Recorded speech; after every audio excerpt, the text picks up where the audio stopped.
Good morning, everyone, and welcome back. I'm back from break, and it's time for another fun streaming week. However, it is a shortened week, and we will talk about that today and how that will affect all of our ongoing playthroughs. Another interesting topic that I'd like to talk about on today's show, people's reactions to releases in 2025. Notably, what I've seen in the last week is a distinct, strongly emphasized positive reaction to the release of Elder Scrolls 4 Oblivion Remastered, to the point where it seems like that's all that anyone's really talking about, but it's actually just happening at the same time that there is a really great RPG out called Expedition 33. Now, not to say that people aren't talking about Expedition 33, but at least in certain circles, notably my viewing audience, it seems like all of the talk and all of the hype is on Oblivion. And so, one must wonder that because of the actions of game developers in the last, several years and how AAA games are just underwhelming, do we have gaming shell shock? Is it that now gamers are afraid to try a new game or just don't get hyped for them anymore because they don't trust them? That now you'd rather put all your eggs in the basket of retro and throwback and re-releases rather than modern new games? It's an interesting topic, and we will be tackling that and more on today's week-beginning episode of the Level 1 podcast. Get ready for some meaningful content,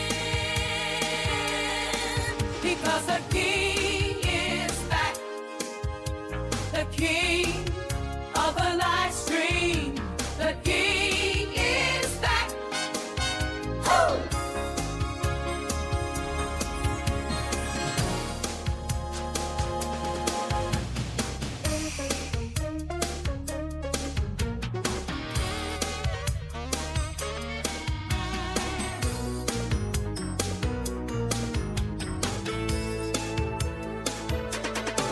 Because the king is back, the king of a live stream, the king is back. Oh!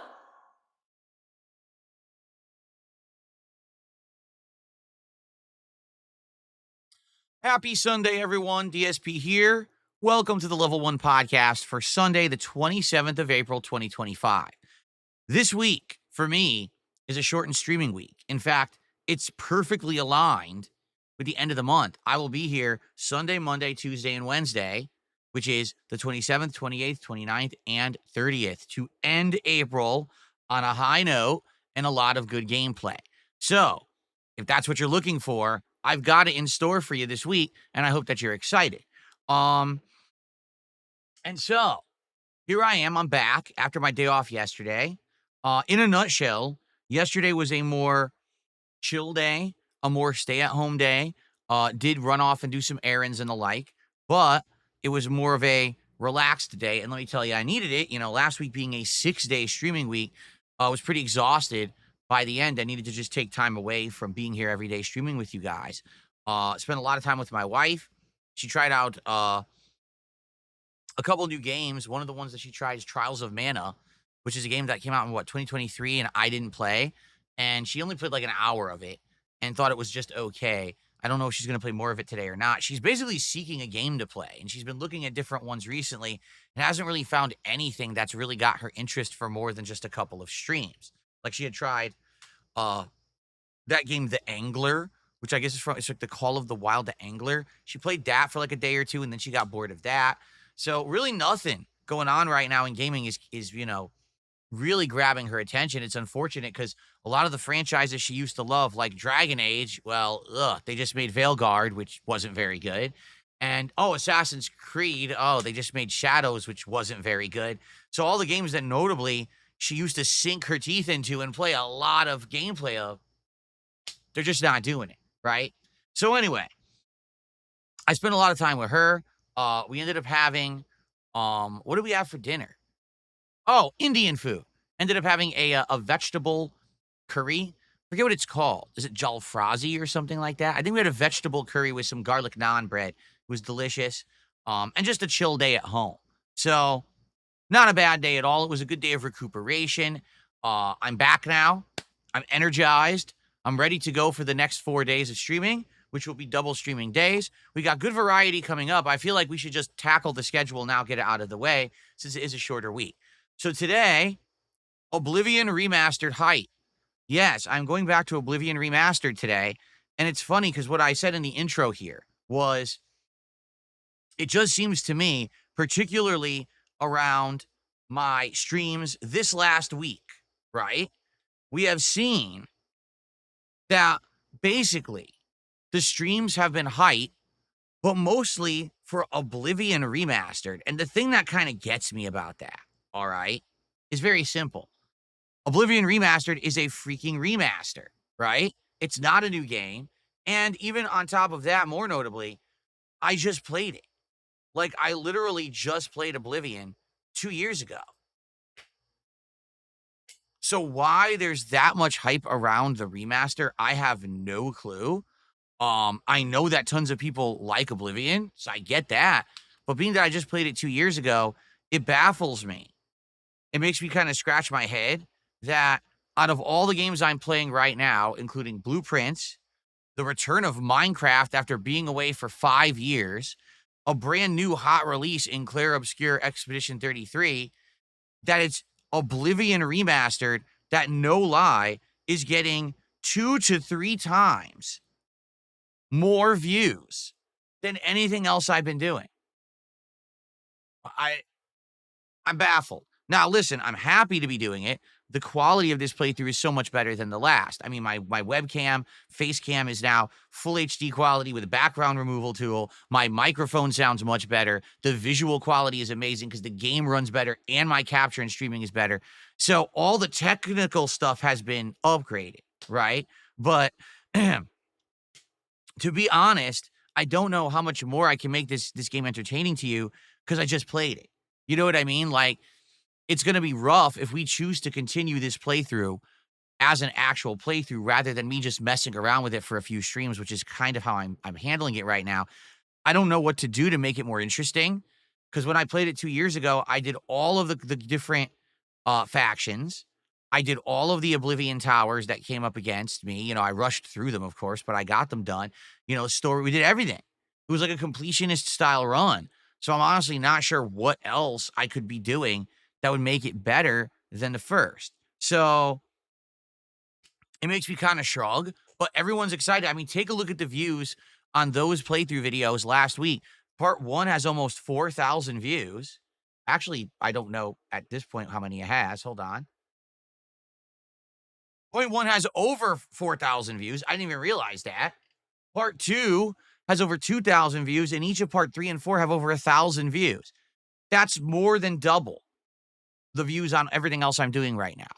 So everyone is enjoying me playing Oblivion Remastered. Probably some people were upset I didn't play it for 2 days, but what gives with that? And I think that's one of the discussions we're going to have on today's podcast is it that today, because new games a lot of the times end up being very underwhelming, particularly from AAA studios, that when a surprise re-release / remaster of a game like Oblivion drops out of nowhere, that's where all the hype goes? Maybe, right? Maybe that's what it is. I don't know. But anyway, we will talk about that today. So today it is Oblivion Remastered on this first stream. So if you've been eagerly awaiting for me to play this game again, your wish is my demand. And tonight on the late stream, it will be our weekly session of Disco Elysium, which we've been doing basically like every either Sunday or Monday night. So that will be tonight, okay? Tomorrow will be more Clair Obscur Expedition 33, paired with a night chill stream of Minecraft. Last time around on Minecraft, we actually started making headway again. Basically, we got a fishing spot secured, which is good because when we need food, we need somewhere consistent to go, and we have that now. And actually, last time, we did a lot of progress except the very end when it all fell apart again, when a creeper blew up the back of my house and my pen, and I was like scrambling to try to clean it up, and then we ran out of time. So it'll be an interesting stream tomorrow night. Then Tuesday will be more Oblivion Remastered, paired with a late night stream of Blueprints. And if you didn't see my Blueprint stream from Friday, wow. Basically, for an hour and a half, the game whooped me. It gave me every bad scenario. Give me an entire mansion full of locked doors, but never give me a key. Then give me a mansion full of key card doors, but never give me the key card or the opportunity to deactivate the doors. So it was really, really frustrating. And then all of a sudden, at the last minute, playing Blueprints, we got a humongous piece of progress that's going to make the game so different moving forward. I literally can't wait to play it again. But I just don't have a chance until Tuesday night. So we have to wait. And then Wednesday, final streaming day of the week, more Expedition 33 paired with Lego Night, where we will finish the Piranha Plant.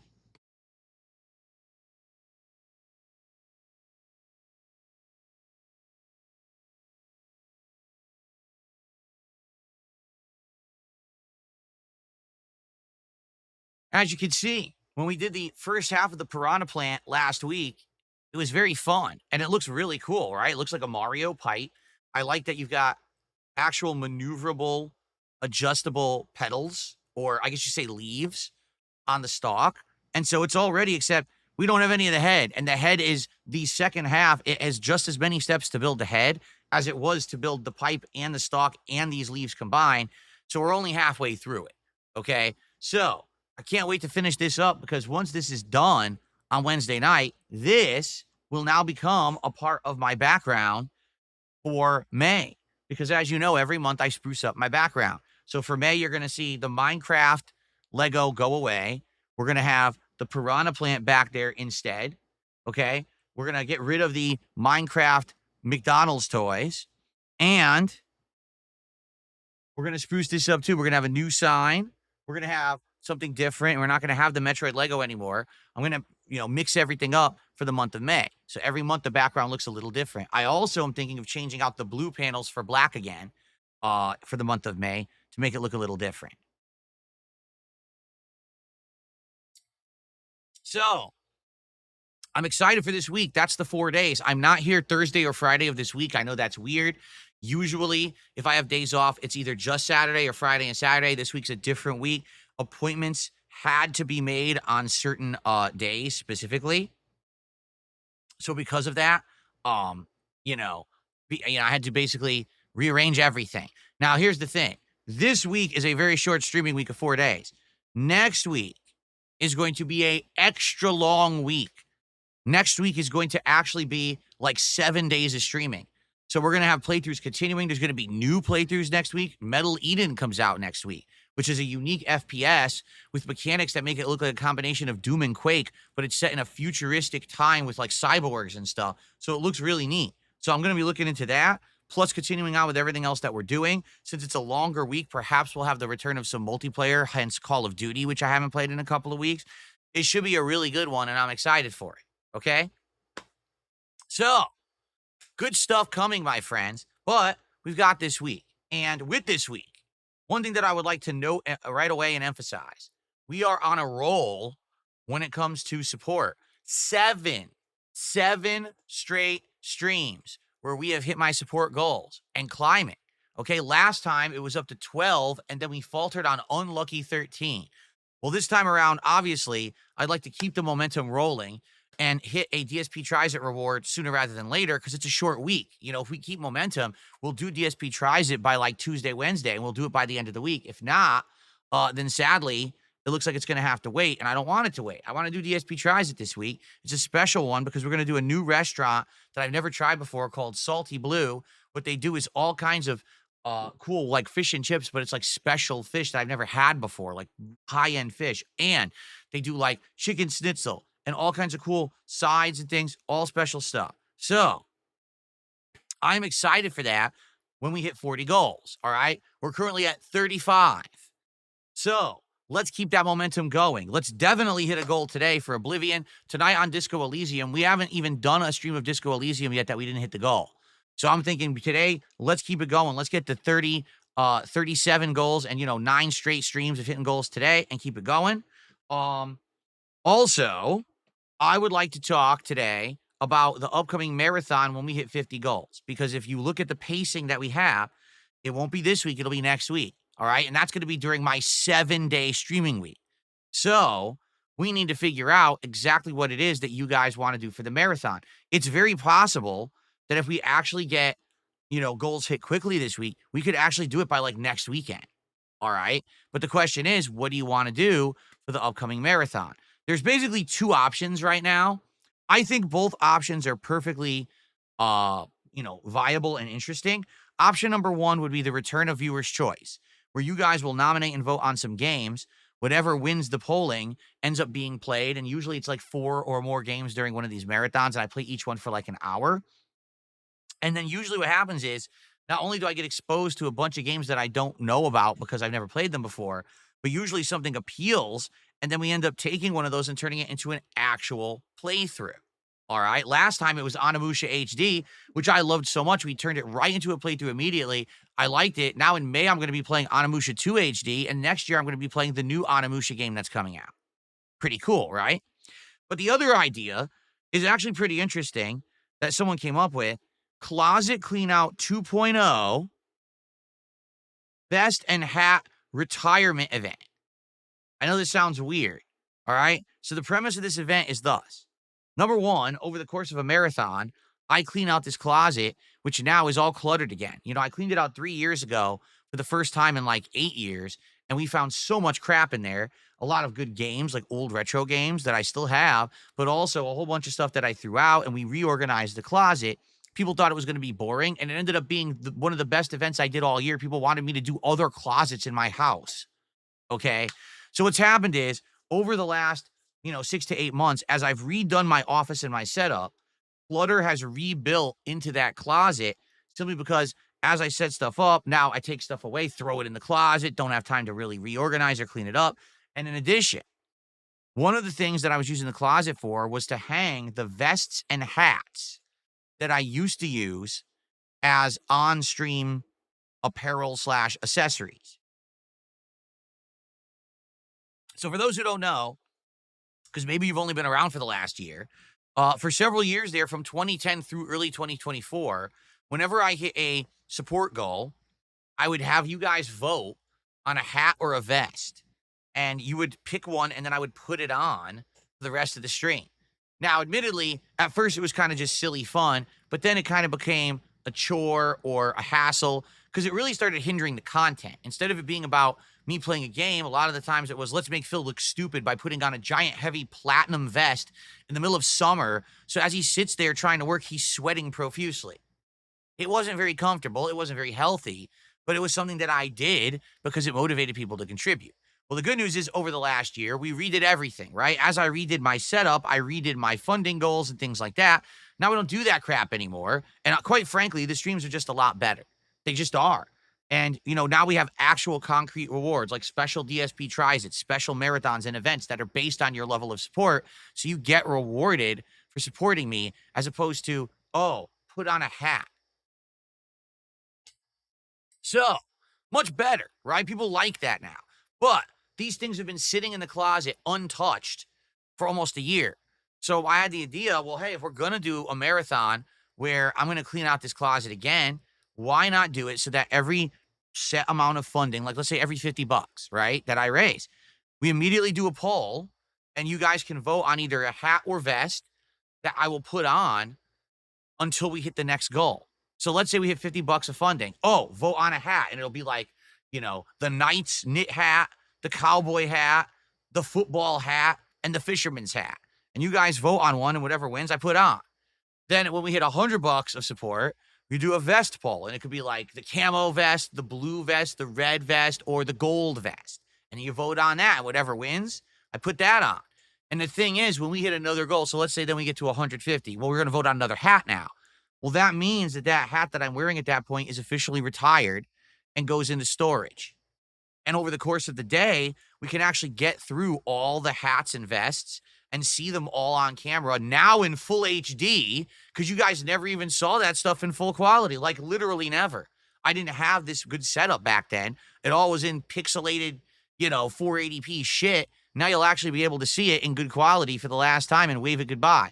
Now, I'm not saying that I would never, ever do the vest and hat thing again. But if we did, we should do it for a special event. Like, let's say we do a special marathon. It's vest and hat marathon where we bring back the nostalgia. Maybe it could be like a retrospective event where we're watching back my old content and commentating on it and laughing at it. And then when we hit support goals, I can put on the vest and hat again to be silly, right? So there you go. That's how I think it could go. And I think either event I think is good. All right, to be honest, either event is good. But the problem I'm having right now is if we're going to do the viewer's choice event, we literally have to start setting up for it now because you guys need time to nominate games. And then we need time for a poll to run for you to vote on the game nominations. And the way that we're going with these goals, likely this week we're going to see 40 goals hit. And probably sometime next week we're going to see 50. So we would definitely need to start setting up now.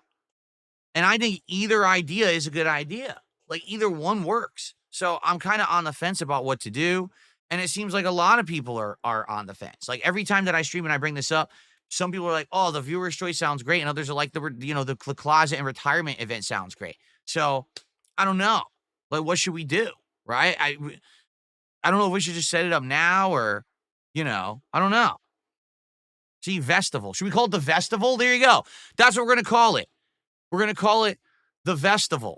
The Closet Vestival. Oh, man, that's perfect. We're going to call it the Closet Vestival. There you go. So that way we know it has the closet and the Vestival, the retirement of the vests. The Closet Vestival. That's awesome. Sounds like I've already decided. I have not already decided. Again, I'm for either. And it seems like you guys like both ideas. And the thing is, too, remember, every 50 goals hit, we do one of these marathons.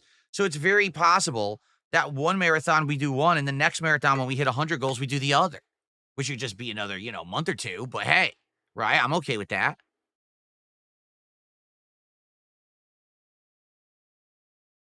So let's see. You know what? All right, enough with this nonsense. Hey, Luna, you've never contributed ever once. I'm tired of these people who are LARPers in my chat. I mean it.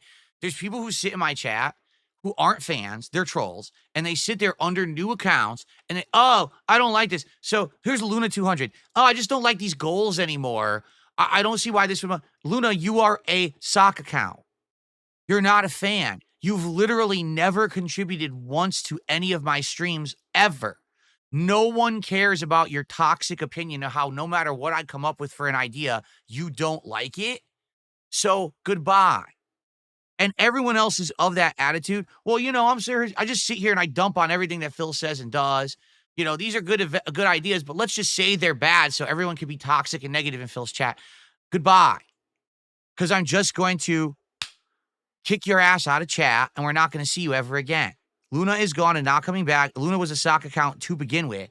And I've had enough of these idiots sitting around acting like this, right? Here's the thing. If you don't like the ideas that people come up with a better one or shut up. Look, you don't. You just sit there and say, oh, it's bad. Oh, it's bad. Oh, it's bad, right? People keep saying, oh, DSP tries it is bad. Okay, come up with a better idea. No one ever does. Then I try to come up with ideas. Oh, those ideas are bad. Those ideas are bad. Well, then shut up. Because if you don't have a better idea, you don't count. You're not contributing. That's not constructive criticism to just say, oh, it's bad. It's bad. Instead of, oh, well, actually, this would be an improvement or better thing, right? People have helped me recently. This closet idea is someone in chat kind of had this idea. And I was like, oh, let's refine it. Instead of just a closet clean out, let's do a stream where we bring back the vests and hats, and then maybe we could retire them, but then we could actually have them come back for special events later. I think that would be great. But no, just sit and dump on everything, right? Well, no, don't dump because you're banned and you're not coming back and no one cares about you, including me. All right, anyway, so I think we need to figure this out, and I honestly don't know. What to do. Okay? Maybe we'll think about it for one more day. But the thing is, if we're going to be doing the viewer's choice event, all right, I absolutely have to set up at this point as soon as possible, or else you guys won't have time to nominate games, and it'll be a big rushed event that won't be as good. If we have at least about a week, week and a half for you guys to nominate and then vote, that'll work. But, I'm not sure. I'm on the fence about it. I feel like either event works. Either event could lead to some good content. To be honest, my closet is a huge mess at this point. So it would be great to have a day where we hang out and we just take stuff out, throw it out, spend time together, hanging out, talking, seeing the hats and vests for the last time would be pretty cool. But at the same time, I absolutely think that a viewer's choice could be great. And we could get a good playthrough out of it over the course of the next few months. All right. So let's talk about it. Let's try to figure it out. All right.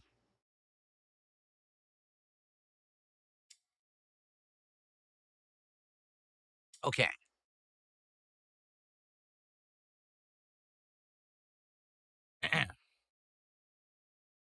So, all that being said, before we get into other topics, it's time for some shout outs. All right. So, thank you already. We have a super sticker to start the day from Gamer Stevie, which was $5. Thank you to Gamer Stevie for the $5 super sticker.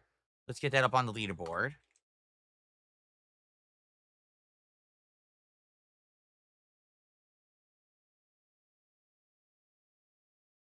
Excellent. And we have 2 tips that have come in. Let's take a look, see if they're both legit or not. We start off today with a $2 tip. You look tired. Did you get a good night's sleep? I did. But this time of year, particularly with my allergies, sometimes I just don't sleep as well as I hope. And some nights I'll wake up and I'll feel like crap. And yeah, I woke up this morning and my nose was congested and I could tell that I hadn't breathed very well in my sleep, probably because of my allergies. I'm like, ugh. So it is what it is. I do feel refreshed. I don't feel like tired or anything. It's more like my sinuses and things that are bothering me. Like right now, my right nostril is kind of half blocked. Like, ugh, hate that. Also, if you didn't tell, the last week, my throat was swollen and gunked up. It actually feels a lot better this morning. So I think that issue may have been moved past, but now it's my nose that's bothering me. So anyway, thanks for the $2 tip. I'm feeling good. And by the way, before someone says, why do you look so red? It's the lights. If you didn't notice, take a look at the lights today. Look, all of my skin looks like bright red and pink because that's what happens when you have flame effects in your office here. It makes you look a different color, especially when you're as white as I am and as pasty as I am, right? Okay. I received a $2 tip. Please yell some Islamic chants at the top of your lungs. No thanks, but thanks for the $2. Okay. All right. So as I said, guys, 7 straight streams of hitting the support goals, right? Let's keep this going, right? Let's continue with that streak of positivity so we can do the DSP tries it by the end of this shortened streaming week. And then we can push forward and try to get big advancement towards the marathon next week. I would love to do the marathon next week. That would be perfect. I mean, actually, if we could do the marathon next weekend, that would be great. Because remember, I'm going to be here next weekend, Saturday and Sunday. So an extra weekend day, it could work. Maybe do it like a Sunday all-day event. But to do that, well, we got to get a lot of support. We got to hit these goals. So let's get it rolling, all right? We got our first super chat. We got our first tip. How about our first membership of the day? And how about our first sub of the week over on Kick? It is Sunday, and every Sunday, those leaderboards reset, right? So let's get some support over on Kick. By the way, is the Kick chat working? Because it looked like Kick was messed up for a little bit, but now it looks like it may be working again. Cool. Yeah, it looks like viewership even picked up. Yeah, everything was working over there again. Good. Cool. All right. So, thank you guys. All right, there we are. For that, as you guys contribute, I will shout it out. Let's get some support rolling so we have some topics to talk about, shall we? Okay. So outside of all of that stuff going on, there's a topic that I would like to talk about. It's this thing that kind of just happened this week that I noticed, and I would love to have some feedback on this, all right? So here's what I'm talking about. This week, 2 games released. I should say last week, 2 games released, correct? One of them all right, is very frankly a complete surprise. In Elder Scrolls 4 Oblivion Remastered, there had always been rumors that it was going to come out, but then all of a sudden it got shadow dropped this week. I think a lot of people were taken aback and surprised by that, but also were very like invigorated and excited by that. They were like, "Oh, that's really cool, right? That happened. We never had any kind of a remaster or a remake of that game, and because of that, you know, people are excited for Elder Scrolls again. It's been a long time since we had something besides, say, the 40 millionth uh Skyrim remaster, which has been like resold like 400 times, right? Absolutely ludicrous how many times that game's been sold. So to finally have something different, I could totally understand why people are super excited for it. So that's excellent, right? And I've been playing it 2 different streams. I'm having a good time with it. I hope that you guys are too, obviously. Um, okay, I was just checking something in my layout here. Looks good. Okay. Um, and so, yeah, I'm excited for more today. But another game came out this week, right? Another game came out by the name of Claire Obscure Expedition 33. Now, unlike Oblivion, okay, this is a brand new game. It is made by a studio of only, I think they said 30 people or something like that over in France. It's got really great graphics, an awesome soundtrack, a unique plot and cast of characters, and it's got awesome turn-based RPG gameplay that takes elements from many different games and combines it into this really complex but fun formula. All right? All reports are it's literally one of the best RPGs of the last decade, if not the best. I have played it for 4 hours, and the more I play it, the more I like it. I'm really enjoying this game so far. Seriously, like, having a great, great time with it. Okay? So, what is the reaction to my 2 playthroughs of these 2 games? Because all I can do is tell you the reaction here. I can't tell you how the rest of the internet is acting, but here's the reaction. When I play Oblivion Remastered, attendance on the streams have been good. Okay? Excellent. And the on-demand video views are amazing compared to the rest of the playthroughs that I've been doing. Most of the games I've been playing recently, they're just not getting a lot of views, mostly because none of them are big new releases because there haven't been any. So, I'm playing Blueprints and it gets like 300, 400 views a video. I stream it, I get like 200, 250 viewers, right? Not a lot of hyper attention on that one. Even though I love the game, it's not going to pick up a mainstream audience, correct? Well, Oblivion's the opposite. For bizarre reason, I don't know why, the Oblivion stuff has been doing well, really, really well. And, is my internet crapping out? It is. My internet is crapping out. That's not good. My internet is going crazy right now.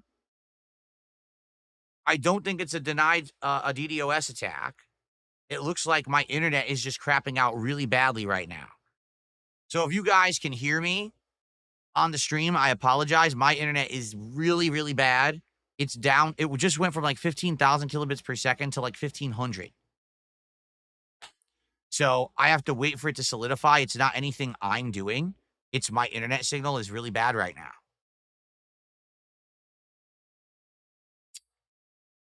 It's like all over the board terrible. It's not your guys' internet. It's my internet right now is screwed up. I'm just sitting here waiting for it to hopefully restore. The audio will usually always be fine. Yeah, the audio will almost always be fine because audio is actually really low bit rate to encode and everything. It's the video, obviously, that is the higher data rate. So you could hear me talk, but it's going to be really choppy. The on-demand viewers, you guys are never affected by this because I locally record while I stream. So if you watch this podcast on demand, you should have zero issue whatsoever. It should be fine. So here's the deal. For those who are watching live, my apologies. There's nothing I can do. It's definitely my internet. I can see my internet has dropped right now. I'm hoping for the best. I'm hoping that will solidify and fix in a couple minutes here. If not, I will continue on with the show offline and then test it again in a bit to see. But just stay put. I'll let you guys know what happens. Usually on YouTube, the stream will just resume. But if there's a chance that if the bitrate is so low, YouTube might end the stream and then have to start a new one. We'll see. Right now, it looks like it is kicking up again. Let's see what happens. If it stays consistent here or not. That was some bad noise in the lines right there. Yikes. Okay, so it looks like YouTube is fixing, and it looks like Kick is restarting entirely. Yeah.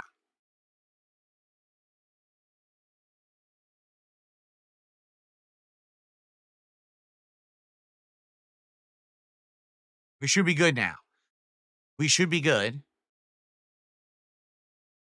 Yes.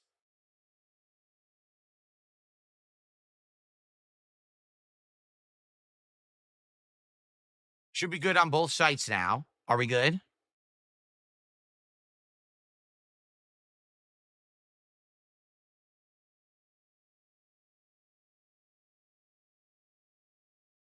Are we good? Hello? YouTube side is good. Everyone says YouTube side is working. It's good.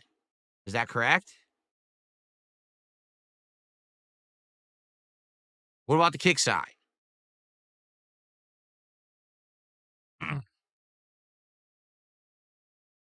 Audio should be fine. Everything should be good. It shows on both sides that we're good. We're golden. I have to check to see what's going on Kick. Let me refresh here. This is probably a new stream now. No, it's still showing as the same stream. That's weird because it totally said disconnect and reconnect, but now it seems to be going the same stream. All right. We should be good on both sites now. We're good? All right.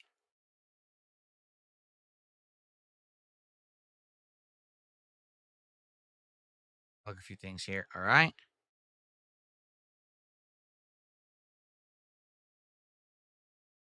We're back. Are we good now? I want to confirm on both sides we're good, and then we'll continue with the show. Are we good on YouTube? Are we good on Kick? Let me know. If we're good on YouTube, type 1 in the chat. If I'm good on Kick, type 1 in the chat. If I see no ones, I know we're in trouble.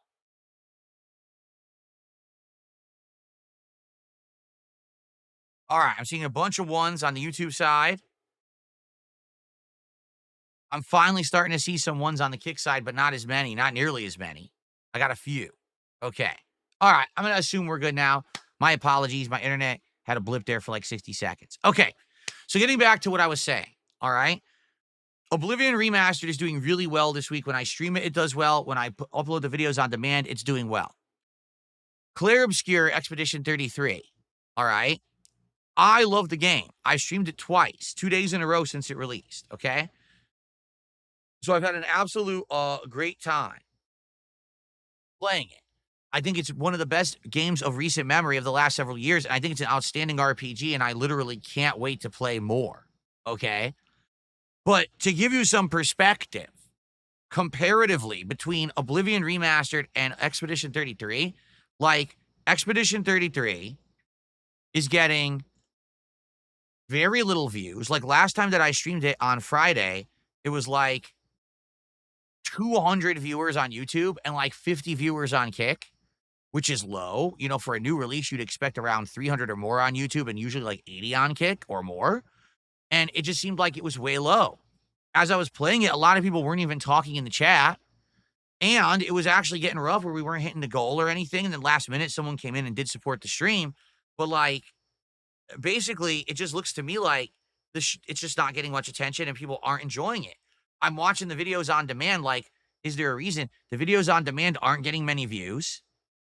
To give you some perspective, again, the Oblivion videos, every video I've uploaded has got over 1,000 views or more. Expedition 33 has like 400 views a video. So I posed this question. I posed this question to you guys on Thursday or Friday, excuse me, before I went on my break.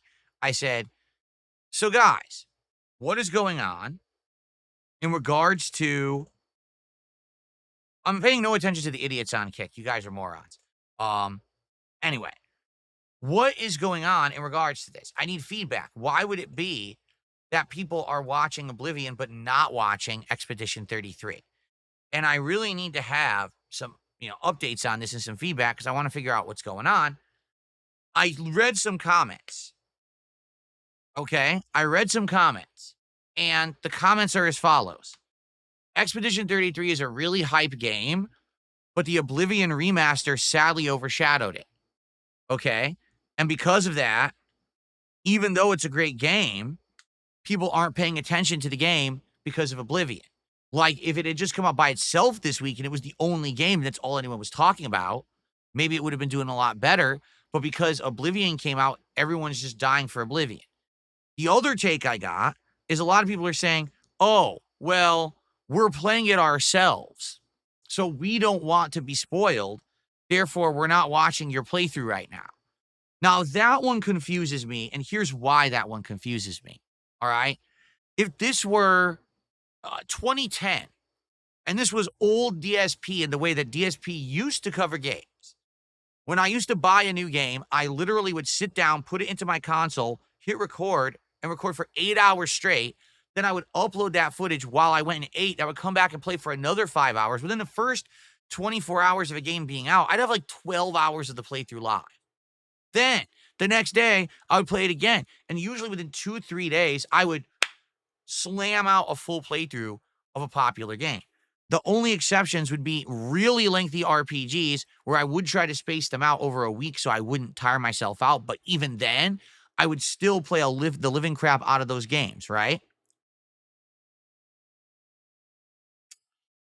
But it's 2025. Modern DSP is a variety streamer. I don't sit here and play a game for 8 to 12 hours in one day. I'm confused at how I could possibly be spoiling a game for you. I've played 2 streams of Clear Obscure, and I'm only around 5 hours in, maybe 5.5. I'm not very far into this game, and quite frankly, anyone who started playing it on Thursday when it released, on Sunday as of now, probably is way ahead of me. So how you could say, oh, I don't want to spoil myself on this game, I'm confused, Now, taking a look at the playthrough as of today, parts 1 and 2 have barely gone above 1,000 views. Parts 3 and 4 have between 500 and 600 views each. Again, compare that to Oblivion. Oblivion, I'm not kidding you, has double to triple the views of each one of those videos, and it's an old game I just played 2 years ago. So this is the point I'm getting to here, all right? I have a feeling, and maybe this is just a feeling, maybe this is just me, modern viewers and gamers, at least in my circle, it probably isn't everyone, but for those people who watch my content, have a lot of issue trusting new releases and games media that say that they're good. And what I mean by that is that a lot of the times now when these new games are coming out, there's maybe initially a tiny bit of hype behind it, but once that little bit of hype is passed, most people don't care about these games anymore unless it's a giant game. So, for example, when Doom comes out, perhaps that one will actually have a lot more hype behind it because it's considered a huge release, one of the biggest of the year, correct? I think maybe that one will have some clout. When the Switch 2 comes out, probably games like Mario Kart and Donkey Kong will have a big boost. When the Metal Gear Delta Snake remake comes out, Delta Snake Eater, remake comes out in August, I bet that will have a big push. Maybe a game like Ghost of Yotei later on in the year, right? But a lot of these games that have been coming out recently, they just don't seem to get that clout. You know what I mean? Even the big ones. Take a look at Assassin's Creed Shadows. And I know that the game sucks, but still, you would have thought that would have been a game that would have had at least some initial interest outside of the first stream. But no, after that first stream, no one gave a shit about that game. It was just dead. And so, the interesting take here that I have on it, I feel like what's happened is we are all tired. The last several years, we have had 2 to 3 years where all the big game devs, the AAAs, the big companies who normally you could trust, you could say, these are going to be great games. have underwhelmed, underperformed, and underdelivered time after time after time. How many times can you say, man, this franchise used to be huge. It's time for the new one, and the new one comes out and it's just not that good. And that's bad. We used to have these tried and true companies that would pump out great games every year, and now we can't trust them. The games come out, you got to be skeptical. You got to be questioning, will this game be worth our money and our time or not, right? In addition, let's also be honest, games media just doesn't seem very trustworthy anymore. A lot of the times, games media is coming out saying that a game is great that sucks ass. You don't remember what they did with Dragon Age Dawn Guard? You remember, or excuse me, Veilguard. Dragon Age Veilguard, they had the balls to actually say was the best Dragon Age in over a decade, a return to form, a must-play game.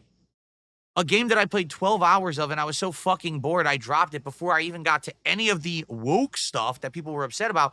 I was bored before we even got to it. And I stopped playing it because the game fucking sucked, So many games media said Assassin's Creed Shadows, amazing. The game is terrible. It is so fucking boring. And that's modern games. They're coming out, they suck. So what it might be is a combination of we're kind of shell-shocked and punch-drunk from games not being good, and we don't trust game journalists anymore. So when they say a game is good, we almost immediately believe the opposite, that they don't know what they're talking about. They're just a bunch of hacks and schlubs, and they're kissing butt for the sake of kissing butt, and they're not telling the truth.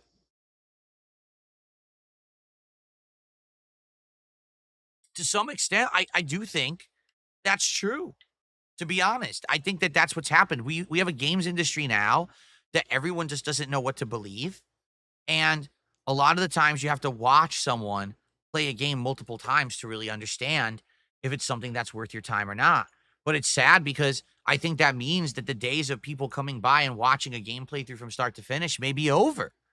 You come by, you watch the first stream, and then you're done, right? You made your judgment, and you don't watch the full playthrough anymore. And a lot of people say to me, well, Phil, why do you drop so many games? I mean, this is why. It's not like it used to be where I was putting out lengthy playthroughs that were 20 to 40 hours, and every single part would be getting views that would be making money and hundreds of thousands of people following the playthrough. It's not like that anymore. It's like you play a game, you get that initial hype, and then the hype dies within 2 streams, and people are screaming for what's next. But I still like this game. Can I play it more? Well, you can, but we're not going to show up. We're not going to engage, and we're not going to support that content because we're on to the next already. Does that really feel like a healthy game community? A community that literally just picks something up. Oh, this is popular. Oh, I don't want to play with you anymore. That meme where they throw Woody from Toy Story right into the trash. That's what it feels like. Everything is popular for 5 minutes, and then immediately we got to move on to the next thing because none of these games have longevity anymore, right? What baffles me is Oblivion doing so well this week, while the genuinely new game, which I am absolutely loving, and everything about Clair Obscur makes it look like it would be successful. Actually great modern graphics, an amazing soundtrack, an interesting plot, and refined turn-based RPG gameplay elements that are quite fun to try to master with challenging boss fights and all of that, right? So what is going on with that particular game? That when I'm streaming it, it's just not doing it. But when I play Oblivion, people start freaking out. I'm lost. I would love to get feedback. If anyone has a take on this or any kind of feedback that you think you could offer, that's constructive or adds to the discussion, I would love to hear it. Saying dumb stuff like, well, you just don't get any attention is bullshit. I'm telling you, the Oblivion stuff's doing incredibly well. But why? Why Oblivion? A nearly 20-year-old game that I literally played 2 years ago. Why would that blow the new hot RPG out of the water when it comes to attention, engagement, and support? I'm confused and lost.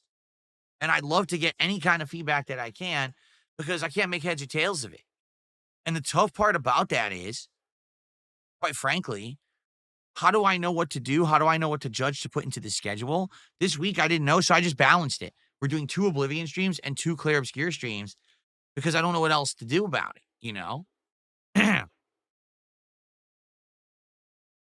It's because of social media. People now have the attention span of a fly. No one has patience anymore for anything. There you go. Fed Roger, we just talked about that. He says, could it be people are trying to avoid spoilers? Dude, I'm 5 hours into Clair Obscur. Most people who bought the game on Thursday or got it on Game Pass on Thursday are more than 5 hours into it. It's Sunday. I'm not even playing it again until tomorrow. What spoilers are you avoiding unless you're playing it at snail's pace, right? The blog says the only thing I can think of is people want to see you play games they're familiar with. There may be something to that, correct? Take a look at viewers' choice events. They almost always do well, and we almost always get a game that becomes an actual successful playthrough, like Onimusha HD was, right? It could be that now I've been there, done that, and you're more interested in seeing me play a game that you like from your past and you have passion for, rather than a game that's just brand new. Maybe that's a change that I need to adjust to, right? Cabal says, Cabal says, more people care about Oblivion and the Elder Scrolls in general over an indie French RPG, no matter how objectively good it is.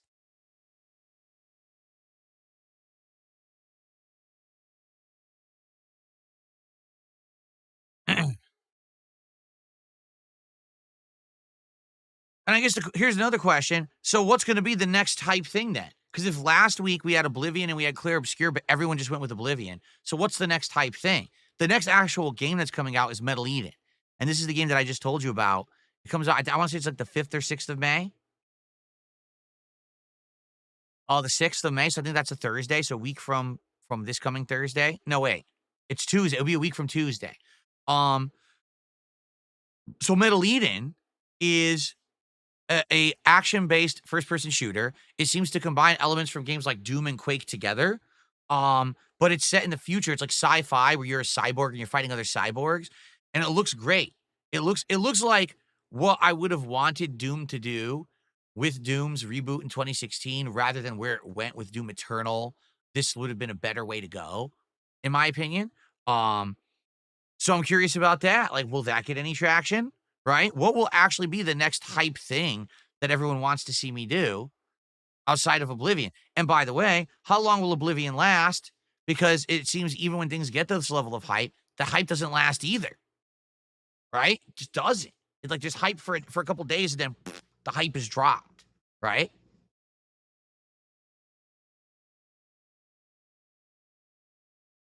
Moxer says, why would people play a game that's like Doom instead of playing the new Doom game? Because it comes out first. Very simply. Metal Eden comes out on May 6th, and Doom the Dark Ages comes out May 15th. It's got almost, over a week head start, and people who are craving an action art FPS are going to play Metal Eden. Pretty simple. Right?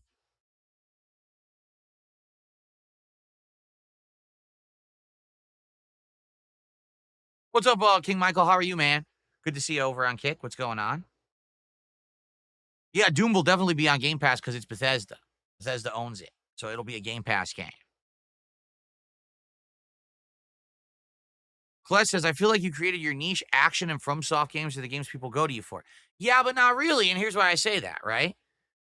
You say action and Souls games. Souls games work, don't get me wrong. But even then, they don't last the entire time. Like, for example, when I was playing the Elden Ring DLC last year, maybe 3-4 streams, and after that, it definitely petered out. And even though I was at the toughest part of the DLC and these epic final bosses, people weren't that interested in it, right? Those last few streams against Radon, no one really cared. Action games, yes and no. Like, sometimes if I don't play an action game for a while, right, and then I go back to it, then people will care. Like, right now, I haven't played Call of Duty in almost 2 weeks. If I play it again, say, next week, I bet it'll do well. But if I play it regularly in the schedule, people say it's boring. You know what I mean? Like, it's very hard to figure this out because I want to be having a rotation of games that people like. But at the same time, how do I ever enjoy an RPG? If the case is that every time I play an RPG, people are like, meh, I don't like RPGs, And again, even the style of RPG. Like, Oblivion's doing well, but Clair Obscur isn't. But Clair Obscur is the new hot game. Like,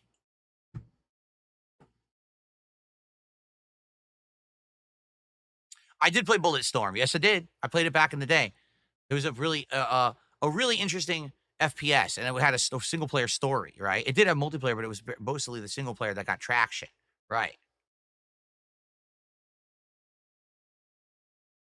Will I give the new Painkiller a chance? I don't know.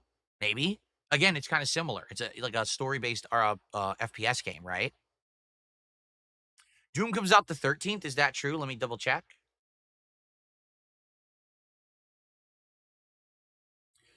You're apparently right. I don't know how I wrote down the 15th. I have the wrong date. Let me fix that. Thank you for the correction, so that way I know what day it actually comes out. There we go. So it's 1 week before Doom, Metal Eden comes out. Wow. I wonder how long it is, because that means I'll have to play the crap out of it to beat it within a week, because people are just going to want Doom once Doom comes out. Okay. Oh, can I write my name in Kick Chat? Yes, I can. There we go. I got a couple of tips that came in. I got 222 tip from what? Sig Throbbing Bach. I think there was some letters swapped around there. Will you ever play any VR games like Beat Saber or Five Nights at Freddy's Help Wanted? Well, I've already kind of explained my rationale of why I don't do VR. Allow me to reiterate, since you're asking again. I'll be nice about it.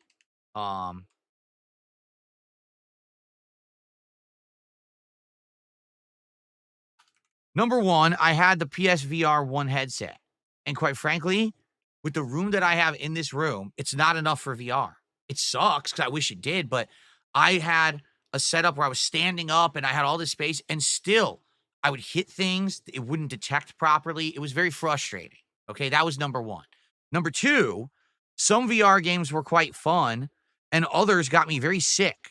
Like some, after playing 10, 15 minutes, I would actually get very sick to my stomach and I wouldn't be able to play them for more than 10, 15 minutes at a time. So it was very frustrating in that regard. Also, since the time that I tried VR in because this was late 2016, early 2017, I adopted and changed and became a full-time interactive streamer. As you know, now I talk with you guys the entire stream. I can't do that with a VR headset on. I can't shout out contributions. I can't update the leaderboard. I can't have back and forth conversation because I got a headset on. I wouldn't be able to see the leaderboard here, the chats here, the email here to see tips coming in. So basically the entire methodology of how my content works wouldn't work if I was playing a VR game. So here's the thing. Could I play VR? Yes, right now I could buy the PSVR 2 and hook it up to my PS5 Pro. Or I could buy one of these other high-end VR headsets, okay? But number one, it probably wouldn't work right. It would be not enough space to really activate and do anything with them. That's number one. And number two, the stream just wouldn't be that good. It would be like a gimmick stream for like a one-off stream. Phil does VR. But there aren't any killer apps for VR that are must-plays, right? To this day, I still ask this question. What's the game that I missed that was such a good game on VR? And everyone says Half-Life Alyx. Okay, that's one game. Can you name another game that I really missed out on because I don't have VR? And literally no one can answer. It's just, they're just not that good. These games are just kind of meh, right? So since that's the case, who cares? I could buy a VR headset and we could have one or two fun streams where I do it, but there would be no interaction with you whatsoever. It would just be me playing, and at the end, maybe taking 20 minutes to shout out contributions. Who knows if people would even contribute if I'm not shouting anything out or updating the leaderboard?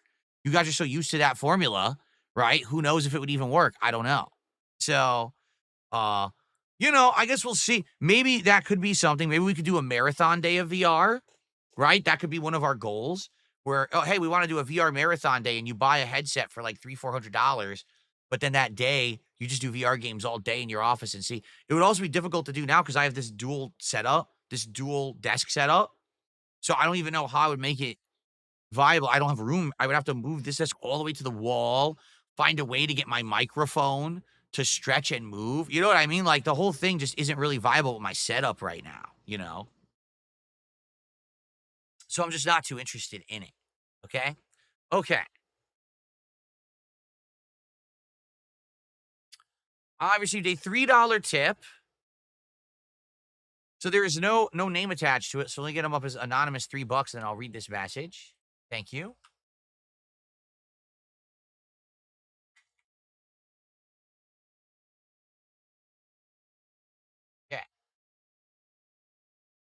I get where you're coming from. Maybe you can take a stance and speak out to the viewers every time a new game comes. You'll test it for 3 streams. If attendance and support get drops and gets too low, then say you're going to drop it. People won't expect you to play the game till completion. You get more names into the rotation that way. I mean, yeah, like for example, with Oblivion, I told everyone right up front, don't expect this to be a full playthrough. Like, I played it 2 years ago. I can't imagine that I'm going to continue to get ongoing great attendance and support with that playthrough, both, on the stream and on demand, because I just played the game. How on earth could I retain good viewership for a game that I just did literally like a completionist run 2 years ago, including all the DLCs? You know?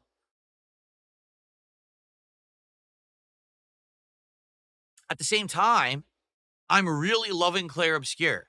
Like, genuinely think it's one of the best RPGs I've played in the last 10 years, and I want to keep playing it.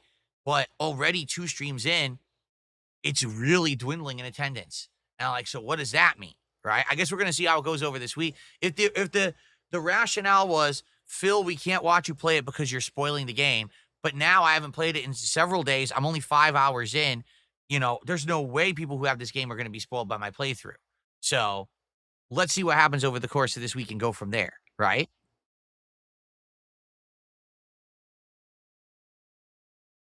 Okay.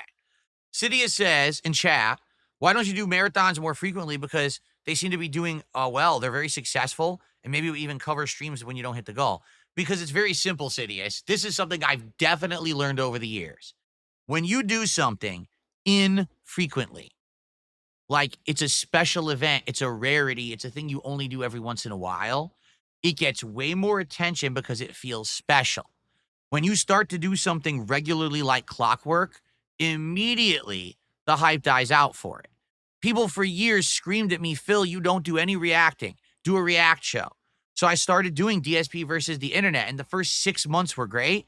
And then after that, it saw down in interest to the point where no one cared about it anymore. And I got rid of it, right? The retro react streams started off really popular. I was getting hundreds and hundreds of viewers on the streams because people liked seeing me react to my old gameplay. By the end of 2024, we'd be lucky to get 200 viewers. You see what I'm saying? By doing the marathons based as a milestone reward for hitting goals, it makes them sporadic enough and spread out enough that when I finally do a marathon, it feels special. Also, it gives us time to plan the idea for the marathon, so each one feels a little different, right? Just look at this year. We had a Mega Man Retro Marathon in January. We had a Viewer's Choice in February. We had the Five Nights at Freddy's Marathon in March, and we just had the special birthday marathon in April. Every single marathon was distinctly different from the last and felt like a special celebration event. If I did a marathon every 2 weeks like clockwork on a schedule, it wouldn't feel special anymore. People would stop showing up and stop supporting the way that they do now. It's that simple. Okay.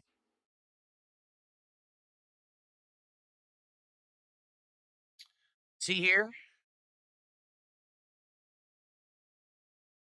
My touchpad's starting to have issues on the laptop. Not good. From Big Daddy, $1.11 tip. There's software that allows you to read chat in a headset, and for 15 minutes you can read tips. But that's the point. No, you're misunderstanding. It's not that there's no way I could interact with the audience when I did VR. It's that it distinctly would change the kind of content I'm making, and people like the fact that I am actively interactive. Right now, imagine if I just sat here and completely ignored all of you for the next 30 minutes. Literally, you're not here. You're no one. I'm just ignoring you. And a few people contributed, and I didn't shout anything out. And then all of a sudden, I just said, okay, now I'm going to do shout-outs, everyone. And then I would just do a whole bunch of shout-outs together, and then I ignore you for another hour, right? That's so different than what I do today. A lot of people wouldn't like that. You understand? Now, I get what you're saying. Oh, you could just have the chat in the headset. You're right. But that breaks the immersion of VR. To see the chat in your feed, like, it's not going to look like VR. It's going to look stupid having chat on your screen or whatever when you're trying to play a VR game. And I still wouldn't be able to update any leaderboards or anything. And as you know, I do have to manually control my setup because if you don't and you automate it, people find ways to get you in trouble. They'll put the N-word down there. They'll put doxing down there. And there's nothing that I can do to prevent that.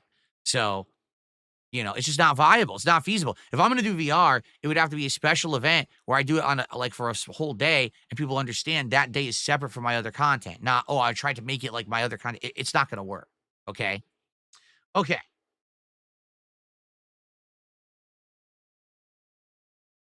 Oh, let's see here. I got another dollar tip. I watched obscure gameplay from you. What's the clutching point? We expect all games to have good graphics. There was some mind battle, big deal. The conversations are forgettable. Why should I care? The sound effects were not great. Oblivion, I love. It's great to see old classics with the great one-liners. New skins are wicked. Number one, the story of Clair Obscura is completely unique. I'm very hooked to see what happens later in the story or what even the story is because you don't even know yet. I think the world design is beautiful and very unique. I don't think I've ever seen a game that has a world design like this. Okay. I like that it's combining old school elements from old RPGs with more modernized elements like the active dodging, parrying, that the boss fights and enemies are quite challenging. Like there's a lot to like, but the thing is, the things that you've just criticized to me are things that you just don't like that style of RPG. It's not like you don't like the game.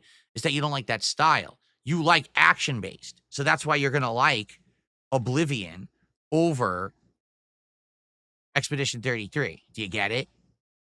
So maybe that is the case, is that there's just way more people who like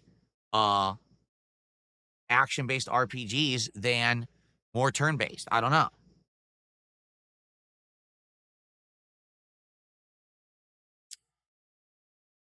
I received a $5 tip. I would love to see you play Wario Land 4 from the Game Boy Advance through the Nintendo Switch Online service. Now, when you say that, so the Game Boy Advance, let me think about this.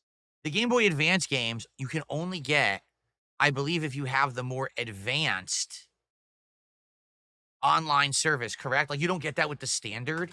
Isn't that the one you have to pay way more? And then you unlock the Game Boy Advance games. I think you also unlock, like, some Genesis games and stuff like that. If there was enough demand for retro games like that, I absolutely would play them. I've never played those before. I never played the Wario Lands. So I'd like to do that at some point. But, would that be something you guys like? What about a marathon, a themed marathon where I just play like Mario Land all day, a throwback style, marathon event? That could work. Okay.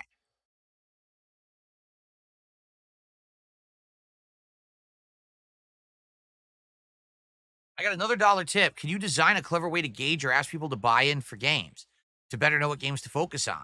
Your support seems more random. You do get big donos, so you have people who just want you to be there consistently without strings attached, like do your thing and don't worry.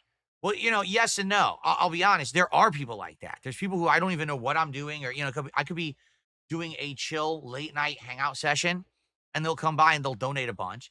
I have some people who will come by specifically though, just for certain content. For example, Disco Elysium right now. The reason that Disco Elysium is continuing on as a successful playthrough, there's one or two people who come by every Disco Elysium stream and will drop a huge tip or some subs or whatever, and then we hit the goal. But it's like 3 people total. Like, that's it. And sometimes that can work, it can. But then specifically, there's other days where I don't even know what I'm doing. I'm playing anything random, and someone will come by and drop a bunch of subs. Like Friday night, I was playing Blue Prince, which hasn't, been doing great in attendance, and someone came by and dumped a whole bunch of subs. Now, was that because I was playing Blue Prince? No. In fact, they even said, hey, I just watched your Smart Guys WrestleMania show, and I really liked it. I didn't get to contribute during that stream, so here you go. You see? So, that's the thing. I'm trying to gauge what to play. At the same time, I need to consistently be, doing well so that I can keep stuff up. It's a business. I want to be able to afford stuff. I want to be able to improve stuff. Right now, things are great, but I need to keep it at that level. These marathons are working once a month. That's why we need to keep the momentum. DSP Tries It is working. As stupid as people are being about, DSP Tries It is played out and it's not good, it consistently gets views. It consistently gets attention. We talk about it. We get hyped for different things that I'm doing on the show. So what people are saying is bullshit. It doesn't matter what they say. It matters what they do. And quite honestly, it is working well, you know? So I don't really care about the whiners, these people who just actively say nothing works, everything's bad. I just look at the results, and the results are DSP tries, it works, you know?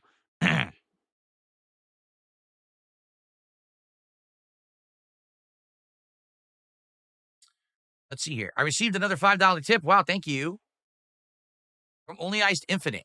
I played Oblivion Remastered all weekend. It's so good. I'm on vacation for the next 2 weeks. I'll be chilling playing it. I'm glad you like it. I'm enjoying it too.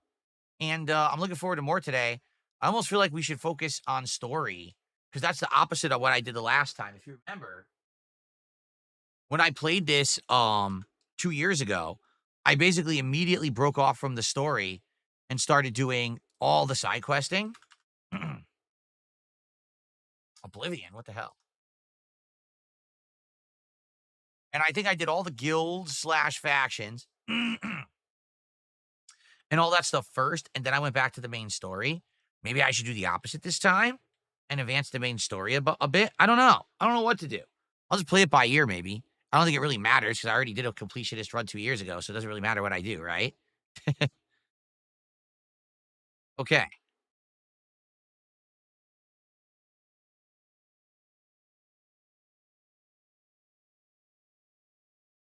Let's see here. I got a $2 tip. Hope you're doing well. Find a niche of games and stick to that. People naturally will find your community. A lot of people who make a living playing old games from the N64, DS, etc. Keep it up. That's from James1379. Okay. Well, here's the deal with that. That's the opposite of who I am as a creator, quite frankly. All right. Now, what do I mean by that? I'll give you an example. Back in the day when I started on YouTube, okay, I started playing a good variety of games. For example, I was playing Mercenaries 2, and then I was playing Fable 2, and then I was playing Fallout 3. Then I started playing Left 4 Dead, okay? At the same time I was playing all those games, I also got into the fighting games of the time. So I started heavily playing games such as Super Street Fighter 2 Turbo HD Remix, and then Street Fighter 4 when it came out, all right? What I found was that there definitely was a big push for me to focus more on fighting games, all right? And I had a big decision to make. Do I want to be a guy that just has all his eggs in one basket? Okay? And, I think that there's some positives and some negatives to that.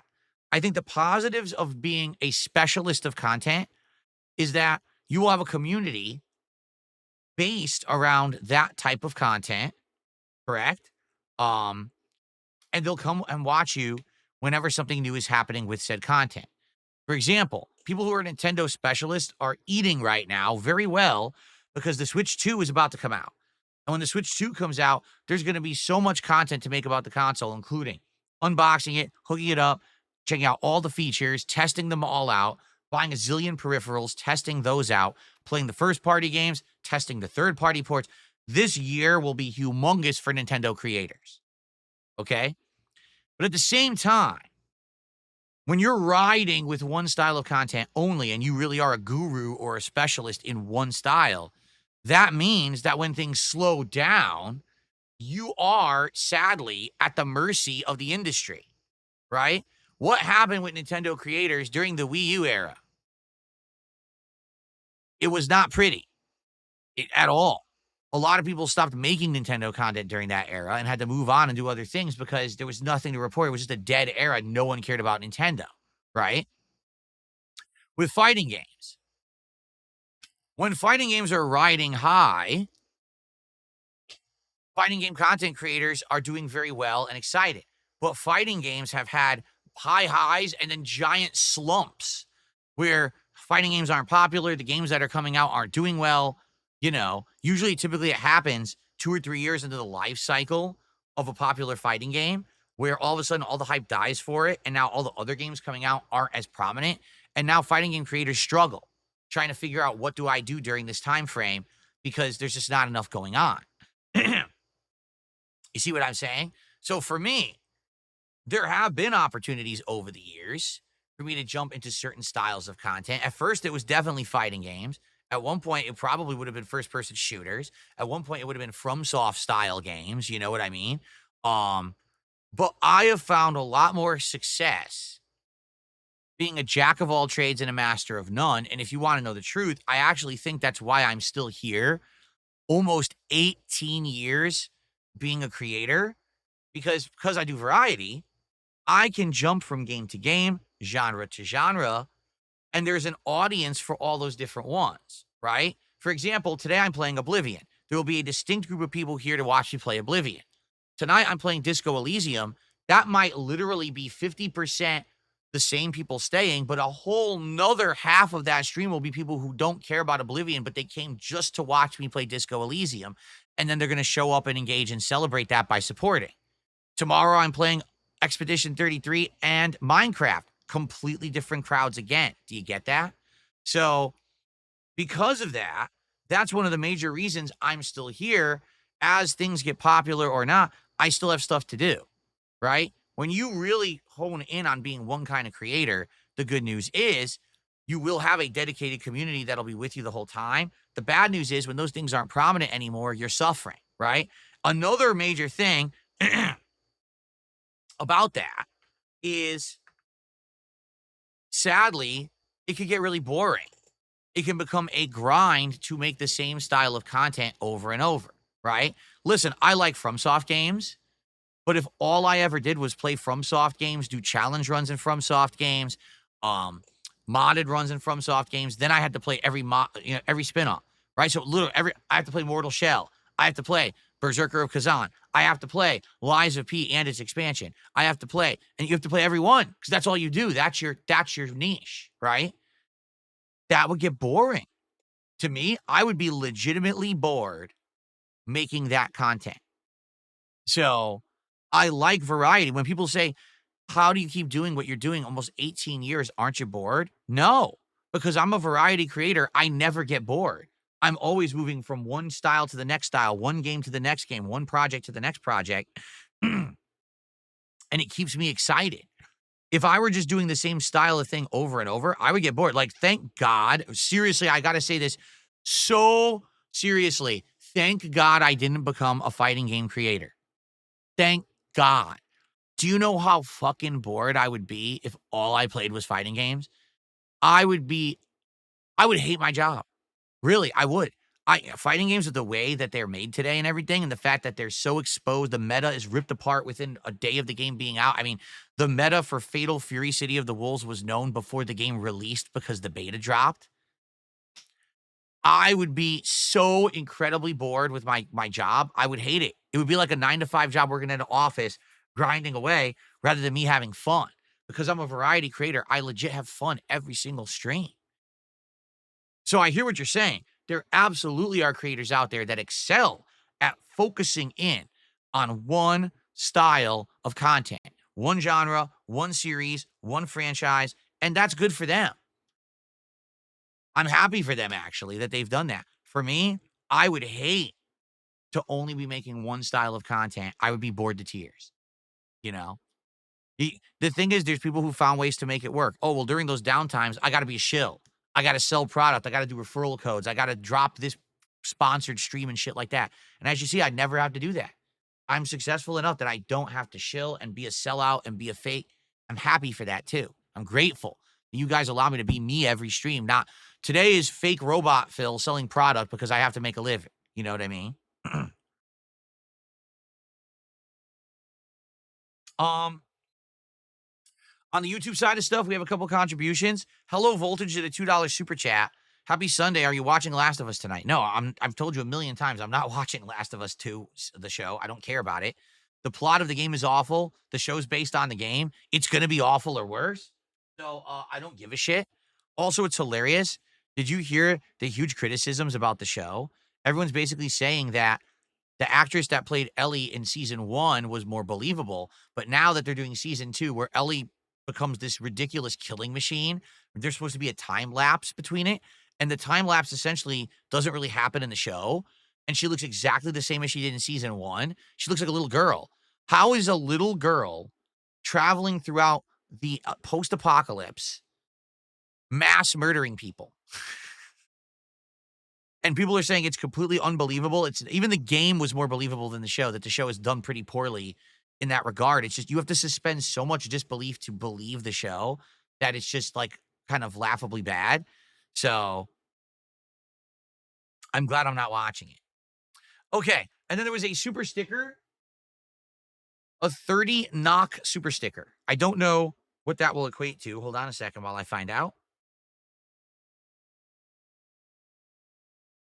$2.87. So thank you, whoever that was. That was Gabe Itch. Thank you for the super sticker. I appreciate that. Let's get that on the leaderboard. We're up to 33 and climbing right now. Okay.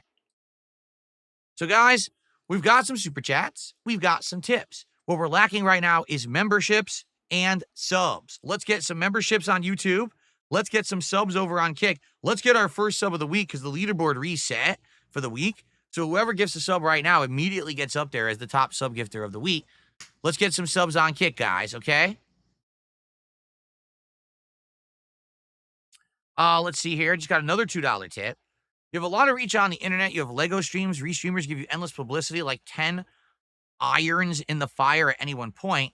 Now you got Kick payroll. Things are looking good. Do you think you could turn quickly? Maybe try Kingdom Come 2. It's kind of like medieval Oblivion without magic. Now, again, I'm just not interested in that game. And what kills me is whenever I make a distinct choice like that, like I'm just not interested in particular games that everyone else likes, everyone craps on me for it. And that I really don't understand. Like, don't I have the ability to make decisions for myself? I'm telling you, the game doesn't appeal to me because I saw my wife play the first one, and particularly neither of us liked it. She played it for like 5-6 hours. It got incredibly boring. You know, we just didn't like it. The combat wasn't good. So we heard the sequel is more of the same. Okay, great. So why do I want to play that? If I know I didn't like the first one, why would I play the second? So I tell everyone that, and they're like, oh, you skipped a good game and you did it. Like, why don't I get to choose? Why don't I get to make the distinction if I'm just not interested in a particular game that I can skip it? It kills me. Like, so because I'm a variety creator, I'm now beholden that I must play every single game that people on the internet like. I wasn't aware of that. You know, I thought that I could like skip games that I legit don't like, you know?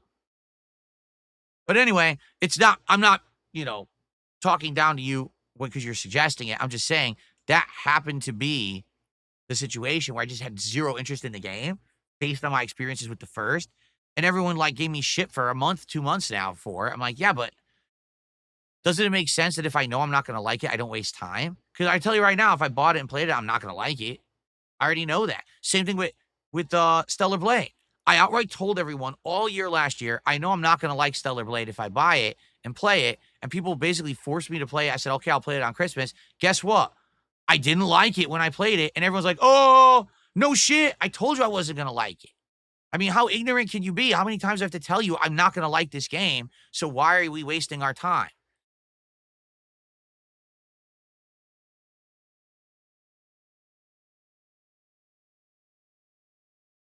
Oh, no, gameplay didn't start yet. Gameplay never starts this early.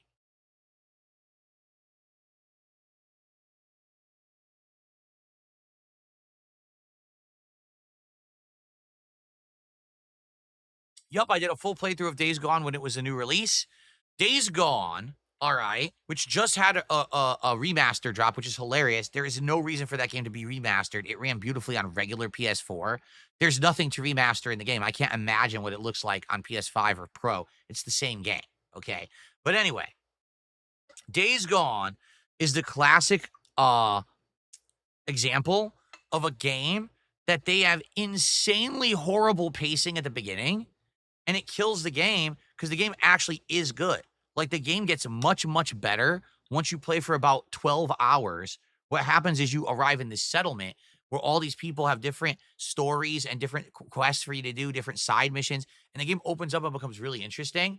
But for the first 12 hours, the game makes you grind repetitive, shitty base takeover gameplay that's so boring. You don't like it's just not entertaining. Why they put that at the beginning of the game is just baffles the mind. Don't you want to build interest in the game, have a story that's riveting, have a gameplay loop that hooks you so that people will want to keep playing. No, they fucked up the beginning of their game with awful, awful pacing. So because of that, sadly, a lot of people didn't play it, or those who did play it never finished it. I was one of the few that pushed past the first dozen hours and played further, and the game got a lot better. And I ended up actually really enjoying it. But then what happened is it failed. It legit failed. Um, it didn't do well, and they were outright told no sequel, nothing, because it didn't sell enough. When in reality, if the beginning of the game had better pacing, it probably would have done really well. There's nothing wrong with the game. It's just they made a horrible game design choices for the first 10 to 12 hours. But no, I'm not going to play the remaster. Again, that's another one. I did a full playthrough. I was one of the few people who did a full playthrough. A lot of people just dropped that game, but I just kept playing it and never gave up on it. So, one second. I'm going to put Piranha Plant back over there before I forget. Guys, good momentum. Let's keep it going. Can we hit $50 of support before the podcast ends? That would be outstanding. That would give us great momentum heading into the gameplay portion of the stream so that we can hit our goal today.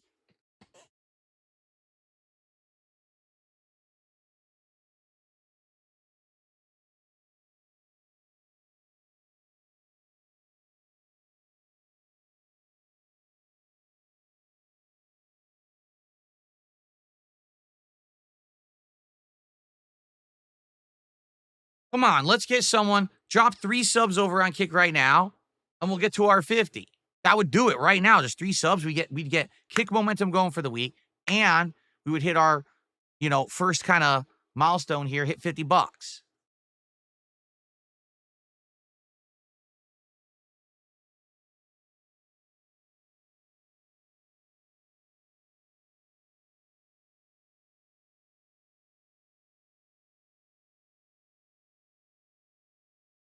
All right. Anyone else got any topics you'd like to talk about to end the show? We got about 10 minutes left. Please tag me in the chat, and of course, if any contributions come in, I'll shout them out. But any interesting things to discuss before we end the show and jump into Oblivion? Am I getting the camera for the Switch 2? It looks awful, doesn't it? Everything I've seen about the Switch 2 camera looks atrociously bad. So it's like, even if I get a Switch 2, which I hope I do, would I even want the camera? It's so bad.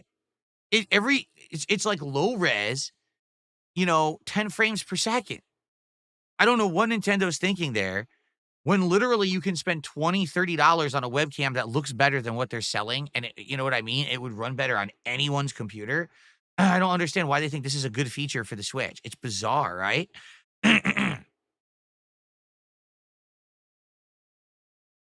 World War G did a highlighted message on Kick, says, now that you have a PC, would you try World of Warcraft, Final Fantasy 14, etc.? Sadly, I have. I have tried MMOs over the years. They don't work because of my trolls. Whenever I play MMO, my trolls immediately try to find out what server I'm on and flood the area I'm in to either make it unplayable or just make it so full of nonsense and harassment that it can't be enjoyed. I actually had goals in the past where, hey, let's do a day where I just play World of Warcraft. And then I start playing, and the trolls would flood the server to the starting area where you have to, let's say, kill 5 generic enemies for a mission. They would just keep standing right there and murdering the enemies as soon as they spawned. So I couldn't kill them. So I couldn't even leave the starter area. And then there was another stream where they would follow me around with names that are like doxing or like racist stuff, so I can't basically enjoy the stream. What I ended up doing is I played World of Warcraft offline with no stream for a whole day. And I wanted to see how that would do, and it didn't do well at all. Everyone was like, we wanted the stream. Well, I couldn't give you the stream because I couldn't even play the game. What do you want me to do? So it sucks. Huh? The blog says having other people stream video to you while you stream sounds scary to me. What do you mean? I don't know what you mean by that.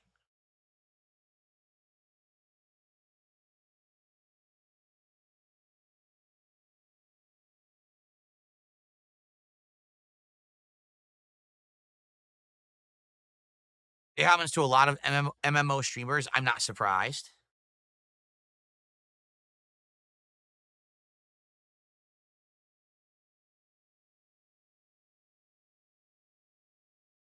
Cydia says, why is it that people who go through hardships are generally nice, caring people?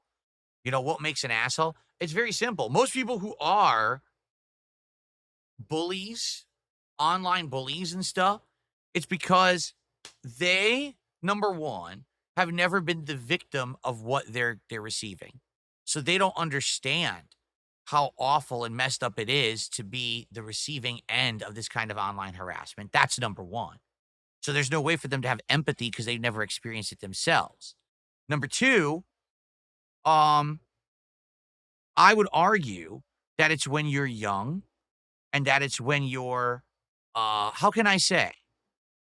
Basically, when you're young and you're immature, you don't really think about it. You know what I mean? Because again, I'll give you some examples. When I was young, in my early 20s, I was part of the Street Fighter community. I was known as one of the biggest shit talking trolls in competitive Street Fighter. I would go online on SRK forums and I would shit talk everyone, up, down, left, and right. I would go in IRC chats and I would shit talk everyone. That's just who I was. Now, I didn't think anything of it, but you know, years later, you go back and you think about how dumb that was and how it probably caused a lot of people a lot of stress and a lot of harassment. And I go to because here's the thing, like, no lie, I would say fucked up stuff. Like, I'm gonna go to a tournament, and if anyone acts like an asshole, I'm gonna beat the shit out of them and throw them in a trash can like they deserve. I would say stuff like that. Now, did it ever happen? No. I never got into a fight at a event. I never had any intention of getting into a fight at a Street Fighter event. But I would talk out of my ass, and now I look back on that as an adult, and I'm like, dude, I was an asshole. I was so immature. I was so stupid. And imagine the stress. There might have been people who literally were like, I don't want to go to the event because Darkside Phil might start a fight, and I don't want to be involved in a fight. Right? Why the fuck why did I cause that stress for people? How stupid, you know? And it's not like I was a little dude. You know, I'm 6 feet tall. Well, I'm 5'11", excuse me. So I am much bigger than a lot of the people who are attending the tournaments. And, you know, is this guy's going to start problems? Is he going to start fighting? You know? And the funny part was the people who met me in person, I was a completely different person. I was always the chillest guy in the room, joking, playing games, having fun, always respectful. Whether I won or lost, I always shook the opponent's hand no matter what. Even if it's someone I didn't like, I would still shake your hand if I lost.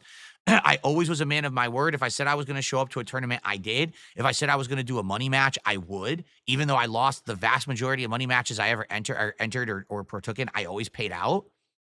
Like, that's what I mean. I was just a different person.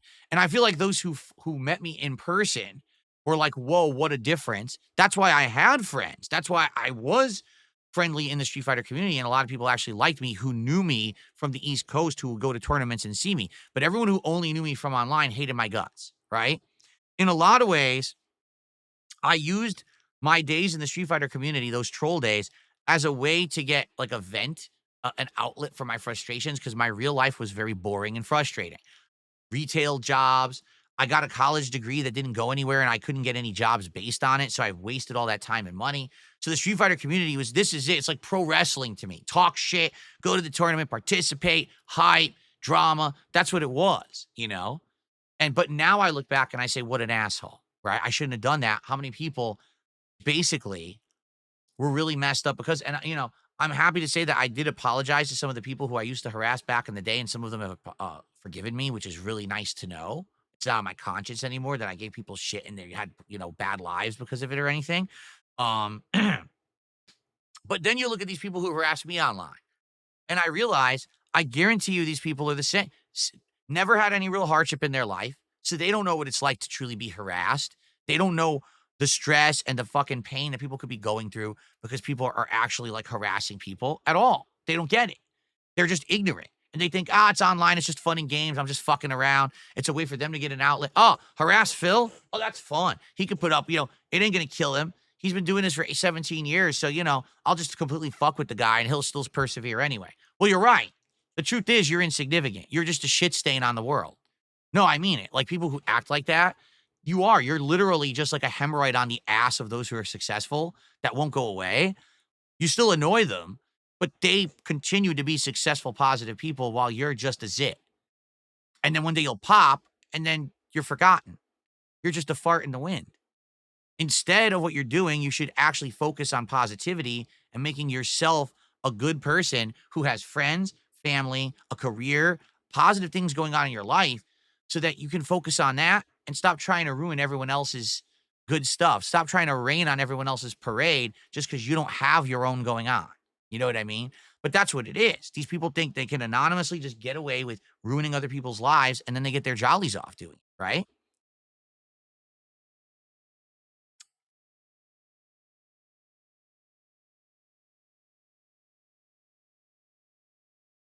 Let's see here. Got a $2 tip. Please give your opinion. Many games, including Expedition 33, don't have good sounding special effects or dialogue. I was skeptical for Oblivion. I thought they'd fuck up the game somehow, like ruin the coloring and make the sound shitty, but it's great. I love the old dialogue in the remaster. It's a great success. Most games like Avowed have uninspired dialogue. They sound dull. People can't focus on what's being said and get to get the story. I've been saying this recently, right? I feel like, sadly, what's happened is back in the day, in order to basically get your game made, you had to have talent, right? Today, it feels like these people just go to school, get a degree, and they just get hired right into the games industry, but they don't actually have the talent. You know, maybe they have the, oh, I know how to use the tools, but they don't actually have talent. They're not good writers. You know what I'm saying? The creativity has definitely gone away in modern game development. That's why so many games feel samey. This feels just like that other game that I played. Yeah, it's because they literally copied, because they didn't have an individual, independent, intelligent thought in their head. They just copied everything else that came before, and then they pumped out their games. Here, buy my game. Well, what's individually interesting, unique, fun about your game, right? Games barely have good dialogue anymore. I agree with you. It's like everything is just generic, and they have a checklist of things to be in the game. Did we have the guy who explained the quest? Do we have the guy over here who yelled something in the background, even though you don't even know what he's saying? Fuck it. As long as there's atmospheric noise, you know? It's just like a checklist. Instead of, hey, was the game fun? When you were playing and you were running through town, were you laughing at the stuff going on around you? Did you enjoy the music? No one cares about that anymore. It's just like pump out product for profits and sale. Checklist. It's sad. I really do feel like back in the day, it was very different. You know, you would play a game from a high-end game developer, and you would always know, damn, this game's going to have a bunch of unique stuff that's going to be fun and interesting. It's going to be memorable. I'm going to remember this experience. How many games can you say you played in the last 5 years that you truly remember that experience is going to stay with you? Not very many, right? I could probably look at my Game of the Year countdowns from the last 5 years and only find 3 games that actually I think are still good, right? That's how it is. Is a lot of these games just then one and done, forget about them because they just don't stand out. Let's see here. Got a $2 tip. Hyped for Oblivion. 33 sucks. Let's go. Well, I disagree with you. I don't think that that Expedition 33 sucks. Got another $2 tip. Swing a sledgehammer around your office while you're drunk and see what happens. Maybe people will contribute. Yeah, that sounds like something that a fucking intelligent, mature person should do, right? Totally not a dumb stunt for the morons of the internet. Again, it's what I keep telling you. My goal as a creator is to prove to everyone out there who's a naysayer that you can be positive, you can be fun, you can be constructive, and you don't have to tear others down around you to be successful. At the same time, you also don't have to be a paid shill and a fake. You can be a genuine person making positive content that people will enjoy, and you can actually be successful doing it. Because right now, there's 2 groups of people who seem to be successful on the internet, the fakes and the bullies. Well, I don't want to be a fake, and I also don't want to be a bully. I just want to be me, and you guys are allowing me to be successful doing that, and we're proving everyone wrong. So thank you for that. Let's see here.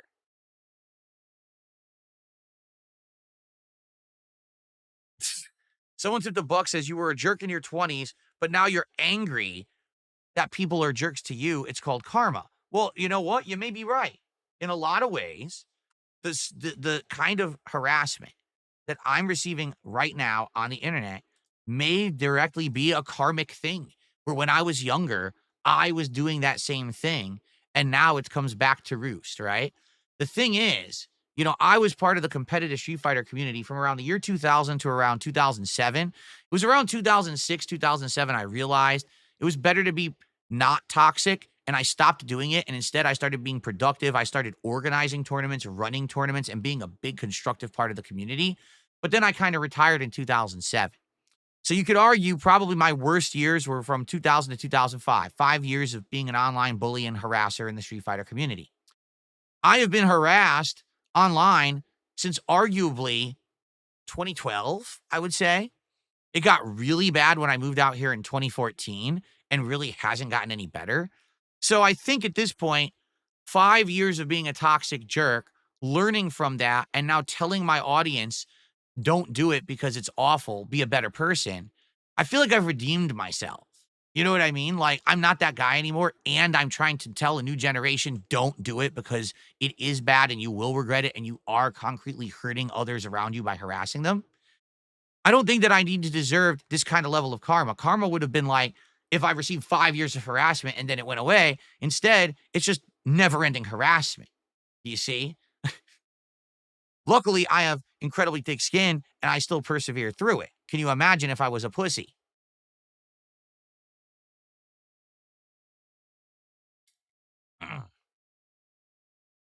Okay, you guys keep tipping bucks, but I got to get out of here.